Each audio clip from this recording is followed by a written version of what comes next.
Oke, halo teman-teman semua. Ini video yang udah lama banget nggak upload lagi. Bahkan dulu aku mau bikin performan buat yang akun kecil juga masih belum kelar-kelar bikinnya karena ya sama banyak kesibukan juga. Jadi belum punya banyak waktu untuk bikin apa namanya seperti itu gitu kan. Tapi secara overall portfolio yang apa akun kecil itu udah naik signifikan banget dan aku juga baru sadar gitu kan tadi kan baru mantengin market ya soalnya saham-sahamku semuanya pada turun gitu kan. Terus ya gimana lagi gitu kan, terus aku lihat oh ada saham IPO, terus aku cek oh main cukup menarik sih untuk dibahas gitu kan.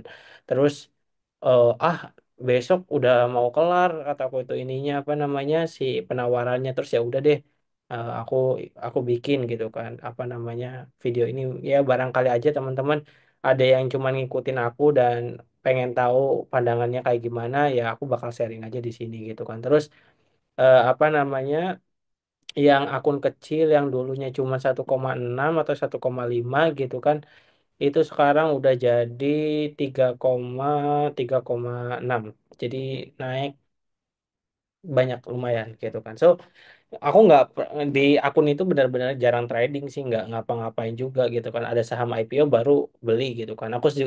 Nah ini kita bakal bahas ya sekarang pembahasan dari saham IPO Mine, Mine, Mine aja ya bahasanya Mine. Jadi kita bahas dulu riwayat singkatnya. Biasa ini adalah beberapa hal yang perlu kita lihat.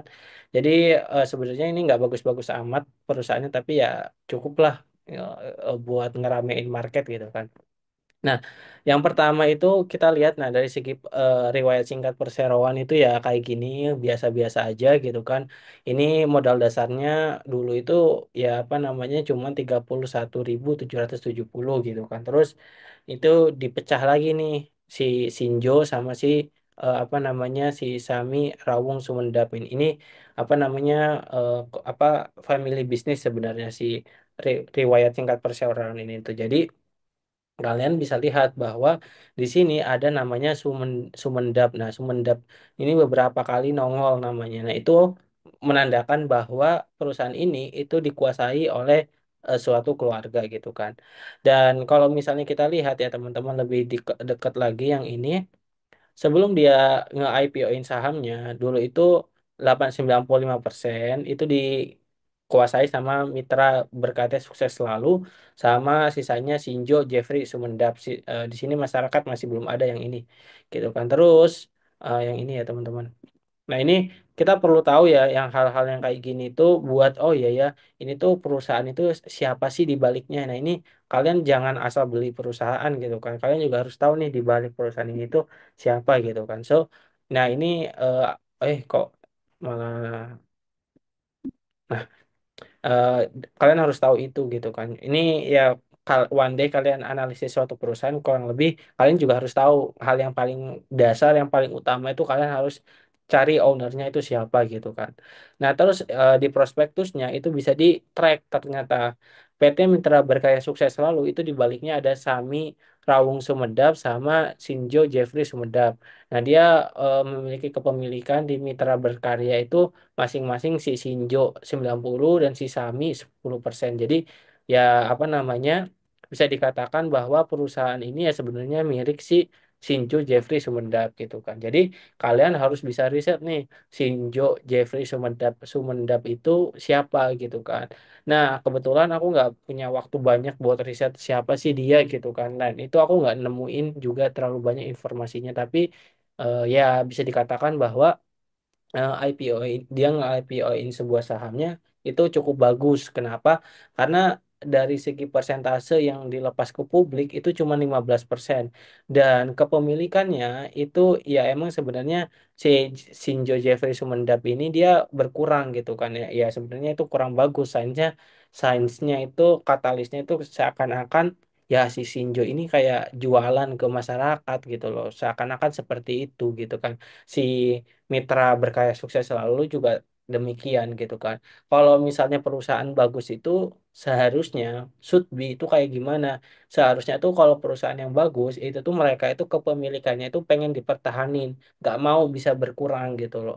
Dan ini kalau berkurang itu suatu signs yang sebenarnya kurang bagus gitu kan. Tapi ya bisa dikatakan, ya kita katakanlah 50-50 aja. Kenapa kok kayak gitu ya? Karena dia ngelepas ke publik juga nggak cukup banyak-banyak banget kok, cuman 15%. I think ya itu juga cukup, ya udah normal sih kataku, tuh nggak terlalu banyak-banyak amat. Dan karena sekarang juga peraturan bursa juga cukup ketat yang mana mengatakan bahwa saham di publik itu jangan terlalu free floatnya, atau saham yang disebar ke masyarakat itu jangan terlalu kecil gitu kan. Itu ada salah satu peraturan kayak gitu. Tapi apa namanya, ya ya sosok lah gitu kan. Ini nggak bagus-bagus amat, tapi ya nggak jelek-jelek juga gitu. Tapi ya jeleknya tadi gitu kan, kepemilikan si owner di awal itu berkurang, dan itu signs yang kurang bagus sebenarnya gitu.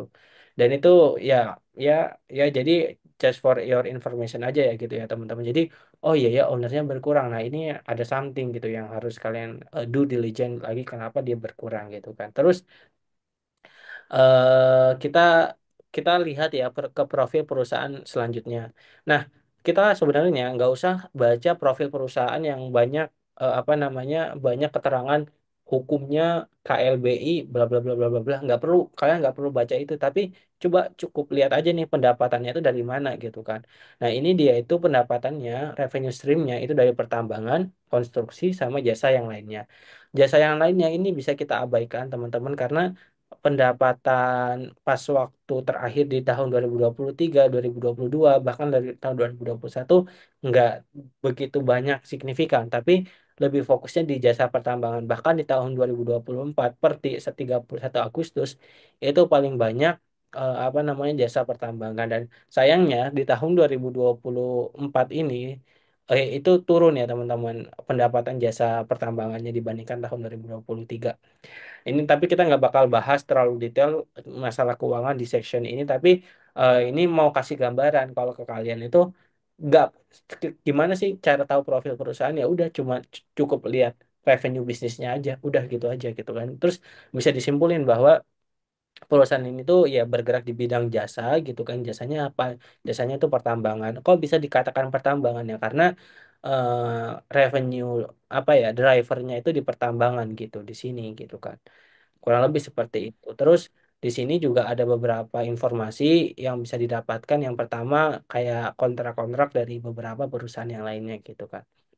Nah, terus ini kalau misalnya kalian pengen tahu nih, karena di sini jasa pertambangan paling banyak kontribusinya, kalian juga harus tahu nih operasional bisnisnya di kayak gimana, dari mulai alurnya, dari mulai awal hingga akhir gitu kan. Nah, itu apa namanya, kalian harus pahami itu juga gitu kan. Terus ini secara just information aja sih sebenarnya, kayak apa namanya, selama 5 tahun terakhir itu kayak gimana gitu. Terus kalian juga lebih, kalau misalnya ini buat mau jadi investasi lebih jangka panjang buat kalian, ya kalian juga harus lihat kontraknya gitu. Siapa yang memberi kontraknya? PT Wedabai Nikel. Nah, itu perusahaan dari, kalau aku kurang, aku aku kan sekarang kerja juga ya di emiten pertambangan, tapi bukan di sini gitu kan. Nah, Wedaba itu ya bagus juga kok perusahaannya. Nah, itu pokoknya kalian kalau misalnya cuman pengen buat investasi jangka panjang, coba lihat pemberi pemberi kerjanya ini apakah bagus atau enggak gitu. Nah, terus di sini eh, adalah wilayah operasionalnya. Di sini ada di Bengkulu, Kutai, Minahasa, dan yang lainnya gitu kan. Dan ini apa namanya, ya secara overall bisa ngasih pandangan ke kita bahwa bisnisnya itu beroperasi di apa namanya, beberapa wilayah yang tersebar gitu. So, itu tentang profil perusahaannya. Jadi bisa disimpulin bahwa perusahaannya itu dimiliki oleh family business.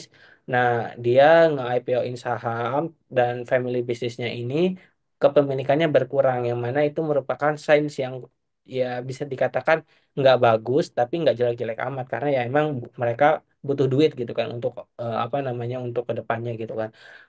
Terus revenue generationnya dari mana? Itu dari jasa pertambangan gitu. Nah, tapi yang menariknya itu adalah di sininya teman-teman, track record underwriternya. Di sini beberapa kali kalau misalnya saham ini itu IPO, saham bukan IPO ya. Kalau underwriternya itu LG atau Trimega Sekuritas itu bagus banget teman-teman eh apa namanya secara keseluruhan gitu kan. Ini ada Golf, ada Niche, Mutu, CYBR, Maha, Adi gitu kan. Semuanya di hari pertama arah gitu kan. Terus karena hal tersebut aku sendiri ya probabilitas itu sebenarnya nggak bisa pasti 100%, tapi kalau misalnya dari data yang ada di sini ya seharusnya arah gitu kan di hari pertama gitu kan, yang mana dari penawaran juga di antara harga 200 sampai paling tingginya itu dipatok yang di paling tinggi gitu kan, yang menandakan bahwa optimisme pasar itu ada di sini gitu. Jadi apakah ini worth it untuk dibeli? Ya nanti ya teman-teman kita lihat kesimpulan di akhirnya gitu kan. Jadi secara track record ini oke banget, nggak ada komen ya, karena ini LG doang gitu kan.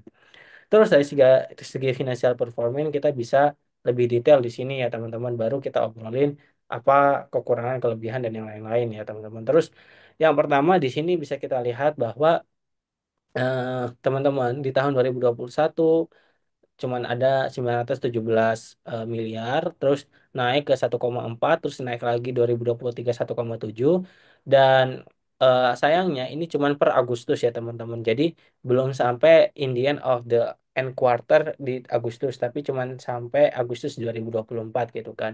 Nah, angkanya di angka 1,3 triliun gitu kan. Apakah itu bisa lebih tinggi di tahun sama dengan tahun 2023?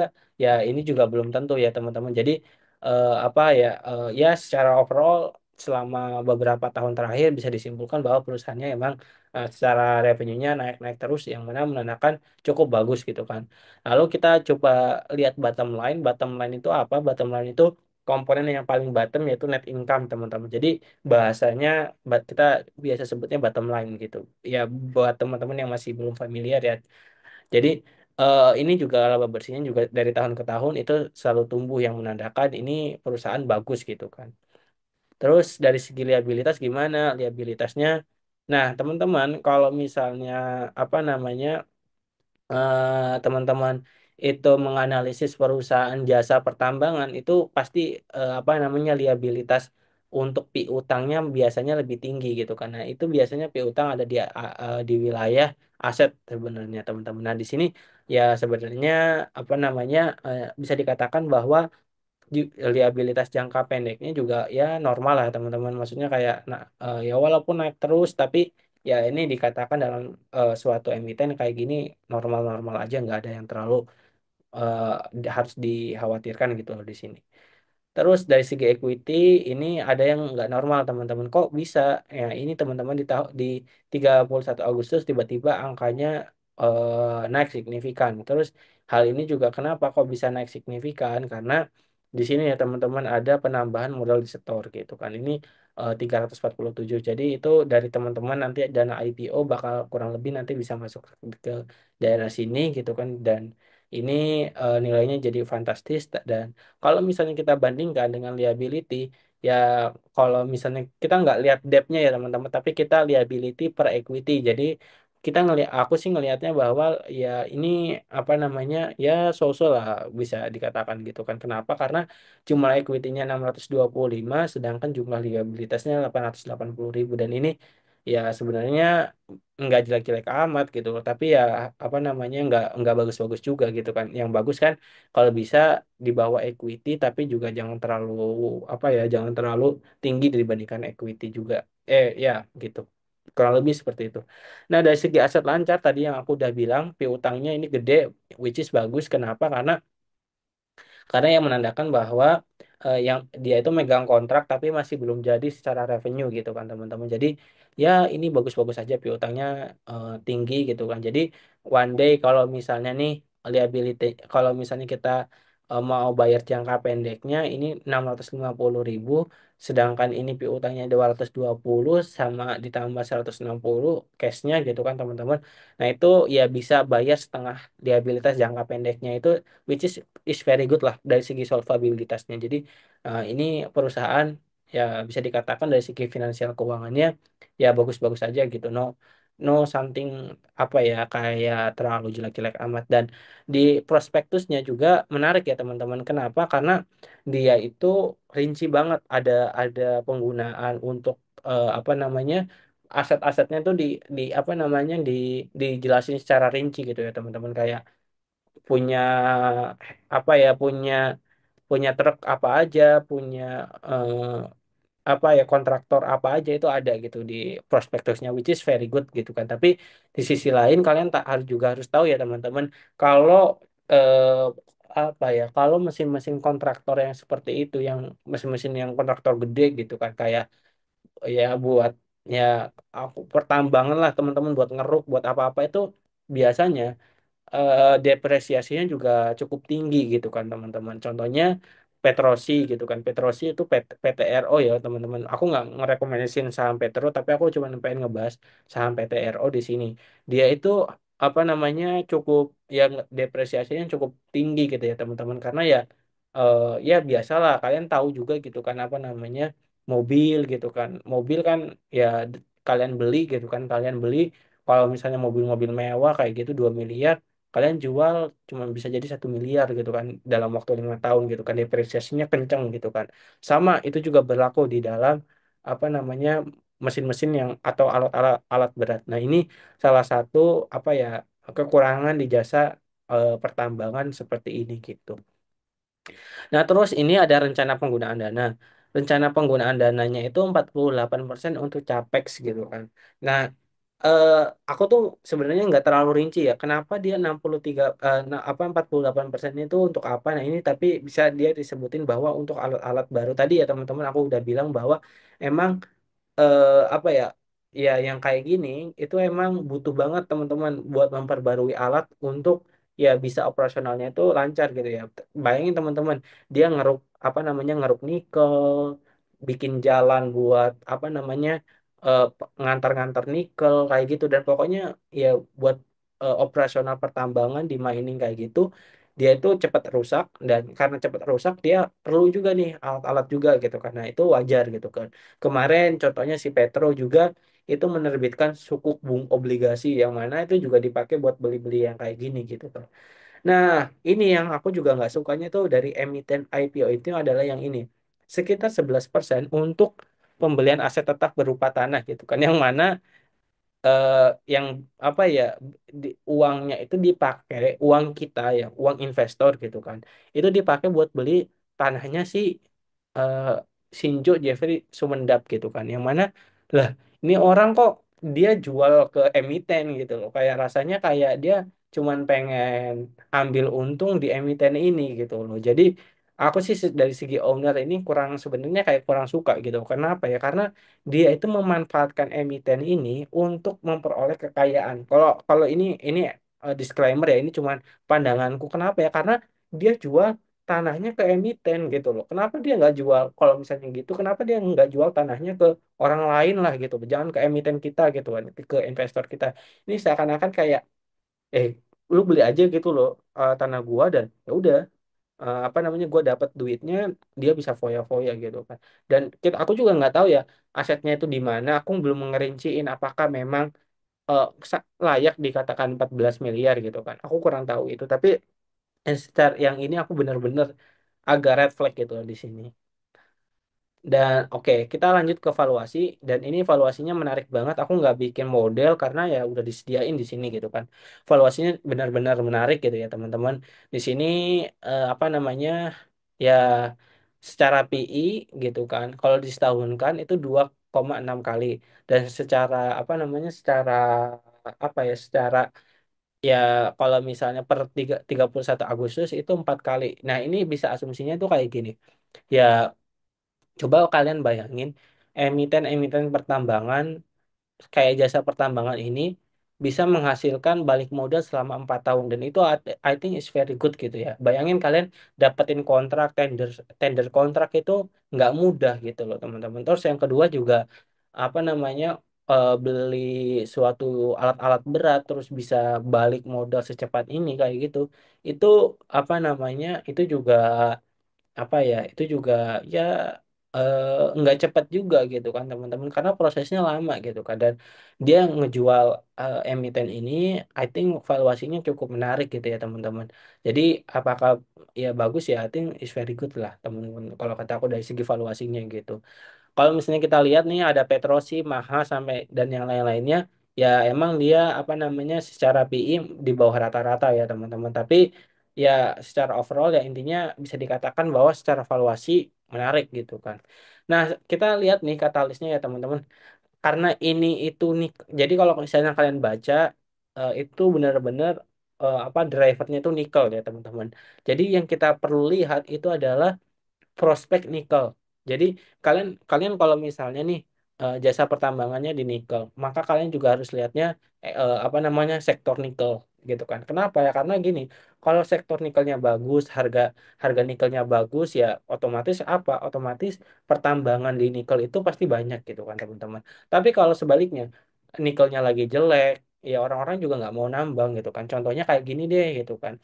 Orang-orang nggak bakal dong mau jualan pas Ramadan kalau emang pasarnya nggak ada gitu kan. Mereka apa namanya mereka yang biasanya di pinggir jalan nggak jualan, tiba-tiba dia jualan sorenya gitu kan, masak gorengan, bikin apa namanya bikin es campur atau apa, dia jual di depan rumah dia gitu kan. Dia jual kayak gitu gitu kan. Kenapa dia jual ya? Karena ada marketnya gitu kan. Marketnya tinggi, demandnya ada gitu kan.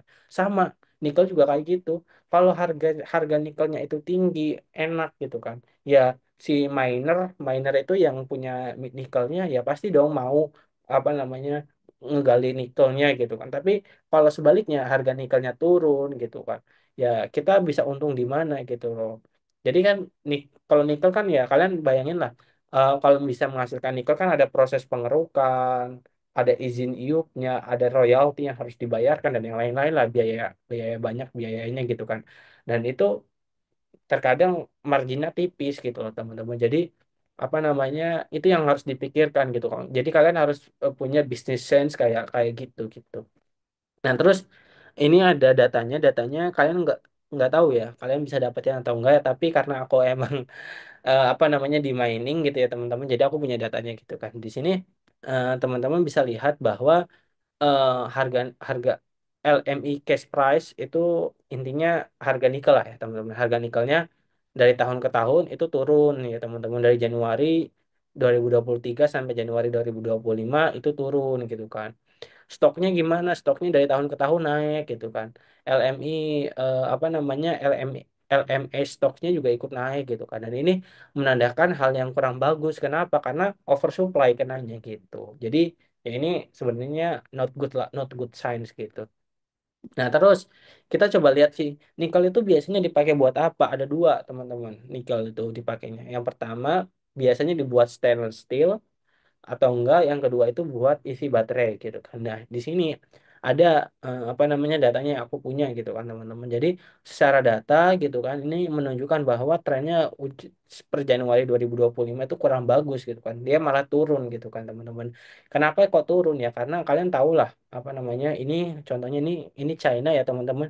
China juga turun. Kenapa kok bisa turun ya? Karena China nggak bisa jualan ke Amerika karena akibat ini ya teman-teman, akibat trade war yang cukup masif gitu kan. Terus yang kedua juga karena apa namanya di Amerika juga sekarang udah nggak support masalah EV-EV-an gitu kan. Terus ya ya wajar demand untuk electric vehicle itu kurang kurang kurang lagi sekarang gitu kan. Tapi ini growth-nya seperti ini gitu. Kalian bisa lihat di gambar ini gitu kan. Tapi gimana kalau untuk stainless steel gitu kan? Stainless steel ya cukup bagus gitu kan, cukup bagus. Demand-nya ya masih oke gitu kan. Ya jadi bisa disimpulin bahwa nikel untuk stainless steel bagus, tapi untuk baterai itu growth-nya sekarang agak agak agak ada konstruksi gitu. Nah, ini kalian juga bisa lihat bahwa di sini konsumsi nikel itu paling banyak untuk stainless steel gitu kan. Terus ini stainless steelnya dipakai untuk siapa aja itu juga bisa dilihat di sini. So, kesimpulannya gimana? Simpulannya kalau misalnya kita balik di sini profil perusahaan oke lah, oke gitu kan. Profil perusahaan oke, dari segi bisnisnya oke gitu kan. Tapi dari segi owner aku nggak suka gitu kan. Kalau aku sendiri preferen aku nggak suka gitu kan. So ya aku bisa kasih nilai apa namanya ya kurang lebih 50 lah, 5 lah, 5/10 gitu kan. Jadi ya setengah gitu lah.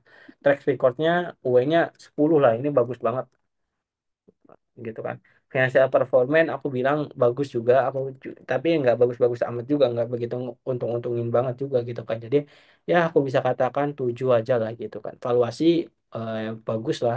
Katalis positif dan negatif tadi ya, kalian bisa lihat bahwa eh, apa katalis buat ke depan untuk nikel tadi udah aku bilang bahwa EV kurang menarik tapi stainless steel menarik gitu kan. Apakah bakal ada minersnya ya? Ini dia udah secure gitu kan, udah secure minersnya. Jadi ya seharusnya sih oke-oke aja gitu kan. Jadi ya ini bisa dikatakan untuk katalisnya oke lah gitu kan. Jadi secara keseluruhan apakah layak untuk beli, aku sendiri beli gitu kan perusahaan ini gitu kan. Tapi aku nggak banyak belinya gitu kan, aku belinya cuman 100 slot untuk di akunku. Tapi untuk akun yang kecil yang kemarin yang cuma dari dana 1,5 sekarang udah jadi 3,5, aku cuma beli ya 50 lot gitu kan. Aku nggak beli banyak sih soalnya sekarang banyak perusahaan-perusahaan yang lagi pada diskon gitu kan teman-teman. Jadi aku apa namanya banyak mantau-mantau perusahaan-perusahaan itu untuk nyicil-nyicil gitu. Kurang lebih kayak gitu. Semoga videonya apa namanya bermanfaat. Barangkali kalian mau ditanyakan boleh. Nggak nyangka ya bisa banyak juga yang ikut.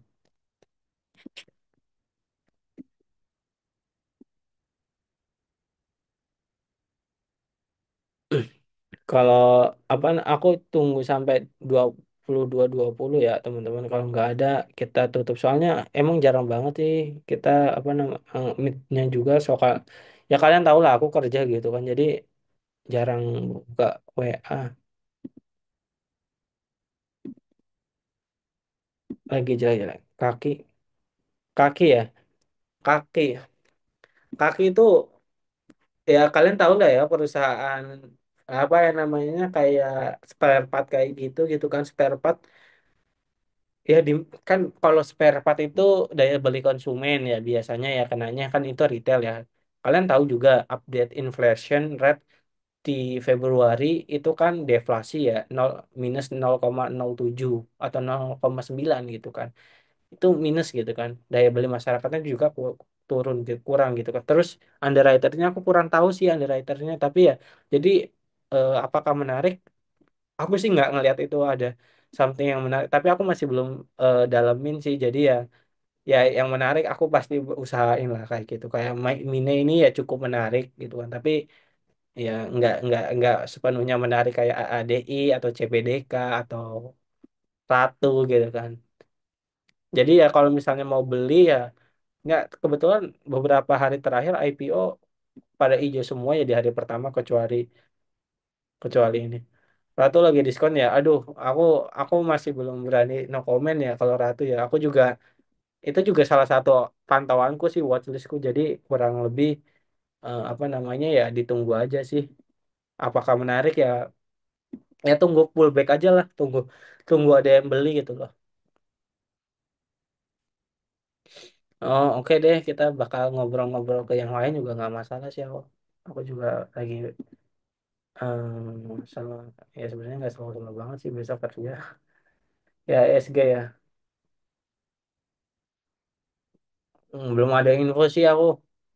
Nanti kalau ada ya nanti kita komen-komen lah berkabar gitu kan. Tapi ya ya sebentar lagi lah harusnya.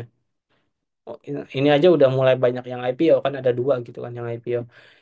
IHSG itu aku tuh ngobrol sama analis ya kayak gitu sih kayak kan gini ceritanya itu di Indonesia itu muncul dan antara itu direspon nggak bagus sama para investor asing gitu kan. Kenapa kok direspon jelek sama investor asing ya karena mereka melihat bahwa dan antara ini kurang rinci kurang apa ya kurang rinci apa namanya informasi terkait dan antaranya.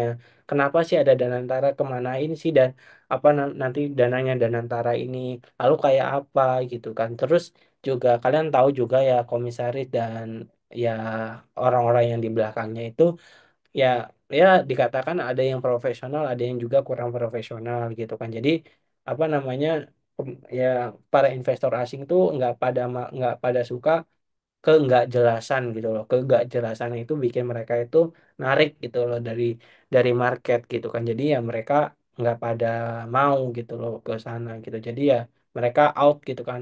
Jadi apakah ini menarik ya? Aku sih bersyukur sih mereka out gitu kan. Kenapa ya? Karena banyak saham-sahamku yang lagi turun gitu kan. Jadi aku setiap hari itu buy aja terus tuh. Aku buka buka akun cicil beli beli beli beli gitu. Nggak begitu banyak. Aku ini tadi aja juga aku bener-bener clean buy. Aku nggak pernah ada yang aku sell selama beberapa beberapa hari. Februari aku nggak bikin sell satupun loh. Aku semuanya clean buy gitu, clean buy. Benar-benar clean buy. Nggak ada yang aku jual. Ya aku minus 13%. Minus 13% gitu. Tapi ya apakah menarik ya biarin lah. Perusahaan bagus kok. Perusahaan bagus yang aku beli kan semuanya bagus. Jadi ngapain harus risau. Jadi back again to your question, IHSG naik apa namanya ya ke 7.000 gimana ya aku sih yakin sih bisa bisa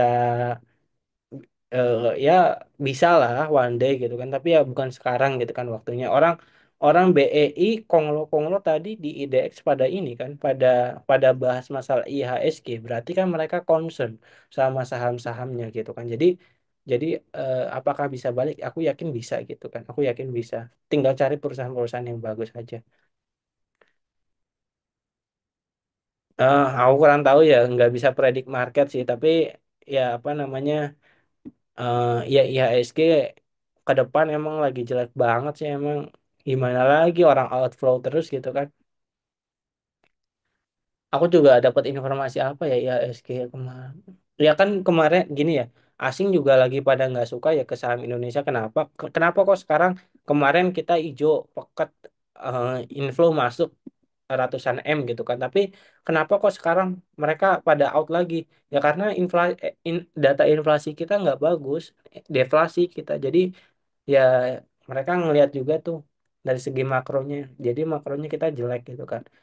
Nah, justru teman-teman lagi jelek kayak gini tuh diuji gitu loh. Lu bisa nggak tahan di market gitu kan? Nah, kalau aku sih ya udah biasa lah ya. Dulu tahun 2020 pernah gitu kan. Tinggal dicari saham-saham yang bagus aja tuh. Enggak tahu ya info dari Pak PP yang itu kurang tahu masih belum ada infonya. Tapi ya kita tunggu aja lah gitu kan. Berarti penyebab memang karena lunch dan antara kemarin ya. Iya sih, kebanyakannya informasinya yang aku dapetin sih dari Danantara sama kebijakan-kebijakan yang masih belum jelas ya, gitu loh. Terutama yang kalian udah dengar nggak yang masalah nih apa namanya wajib dan perbankan wajib danai eh, apa hilirisasi program hilirisasi gitu kan. Itu itu juga kurang suka tuh sama investor. Kenapa? Karena hilirisasi kita itu ada yang masih ugal-ugalan gitu loh. Jadi nanti takutnya NPL atau apa namanya nanti si perbankan kita itu nggak bisa ya dana yang dikasih ke hilirisasi proyeknya itu nggak bisa balik gitu ke kita. Jadi nanti malah apa namanya malah jadi bumerang gitu kan. Terus juga kalian tahu lah Pertamina sekarang tadi juga Pertamina gitu kan Pertamina yang kemarin oplosan terus sekarang ada sangkut pautnya sama aku nggak tahu ya faktanya gimana tapi dari berita ya ini disclaimer ya aku juga nggak mau ngomongin bahwa itu tersangka atau enggak tapi aku eh, lihat-lihat informasi katanya Boy Thohir sama Erick Thohir juga kena kasus gitu kan dan itu bikin asing nggak suka gitu kan. Ini Mine yang aku baca agak riskan di kontrak dia yang nggak bisa ngelihat secara detail. Bukannya agak beresiko ya kalau kontrak kerja sama. Iya benar beresiko gitu kan. Tapi kan tapi kan aku sendiri jujur ya strategiku untuk Mine ini eh, nggak bukan jangka panjang gitu loh. Aku cuma jangka pendek aja. Dan kita tahu ya LG kan kalau nge IPO-in saham bagus ya track recordnya gitu kan. Jadi kayak aku expectnya di hari pertama hijau gitu kan, kayak ya kayak free money, free money masa nggak mau nerima gitu, maksudnya kayak ya saya dapat dapat 10 lot 200.000, dapat yang ya mudah-mudahan nggak cuma 20.000 sih, ya 10 lot ya katakan 10 lot lah, 10 lot 200.000, terus naik 20% atau 20% 40.000, lumayan uang maka uang ini kan bisa dipakai buat beli cilok atau apa gitu kan, 40.000 ya itu kan uang kita, kalau kita retail ya retail, kalau aku kan retail juga ya, jadi ya ya lumayan lah, lumayan, gimana lagi orang market lagi jelek-jelek banget gitu kan, jadi ya ada cash dikit, bumper dikit buat beli saham yang udah pasti agak rame gitu kan, ya ya inilah dimanfaatin aja gitu. Tapi ya disclaimer ya, aku juga kalian jualnya ya pas waktu ya apa namanya, kalau kalian cuan ya jual aja ya teman-teman, jangan nanya kapan jual gitu kan, ya jual kapan aja, kalau udah cuan ya jual aja gitu. Tapi setelah track record si Trimega ini arahnya satu kali, terus arah yang kedua juga masih arah, terus nanti arah ketiga baru biasanya agak agak goyang gitu kan. Nah, itu mungkin bisa jadi referensi, tapi ya kayaknya aku ngelihatnya sih ya arahnya kayaknya cuma satu kali deh, tapi ya nggak tahu lah, kita lihat nanti. Dan antara mulai invest ke ISG bulan apa kira-kira Bang? Kurang tahu ya kalau ini, soalnya soalnya mereka juga lagi butuh dividen sih, jadi ya kayaknya lagi nunggu anak-anak dan antara kan ada Pertamina, BRI, Mandiri dan yang lain-lain gitu kan. Jadi dia butuh dividen dulu atau kayak apa kurang tahu sih. Kurang aku juga kurang jelas mengenai Danantara gitu kan. Jadi no comment. Oke, nggak ada lagi, kita tutup ya teman-teman. Jadi intinya si apa, kalau misalnya kalian pengen tanya ya nggak apa-apa, langsung tanya aja ya teman-teman di kolom chat. Ini intinya perusahaannya bagus lah si Mine ini, tapi ya secara owner itu kurang bagus. Jadi ya kalau kalau kalau secara bisnis oke lah, secara bisnis oke dan secara underwriter oke gitu kan. Tapi secara owner itu kurang nyaman gitu kan. Jadi apakah mau di hold ya terserah kalian gitu kan. Tapi kalau aku sendiri aku cuma pengen manfaatin momen-momen aja gitu kan.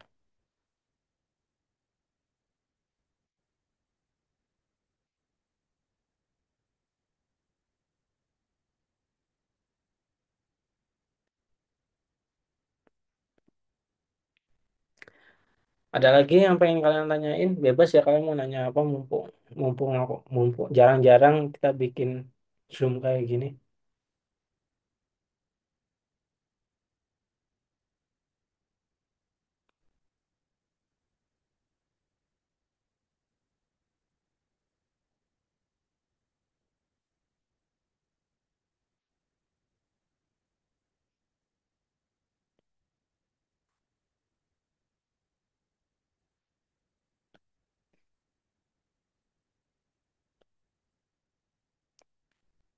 Oke deh teman-teman, thank you yang udah pada join, ngedadak banget ya tiba-tiba malam-malam aku ngajak meet, thank you apa namanya buat nyempetin kalian buat join. Terus kalian yang masih di sini jangan lupa bantu apa namanya, bantu share videonya di YouTube ya teman-teman, share ke Instagram kemana biar nanti apa namanya kita nggak bisa apa namanya ya, nanti YouTube-nya kan bisa grow, gue dapat AdSense di situ gitu kan, nanti aku lebih banyak ini, nanti bisa lebih banyak sharing-sharing lagi nanti gitu kan, gratis ya teman-teman, aku juga nggak ngeduitin juga gitu kan. Nah, oke, dadah, see you again.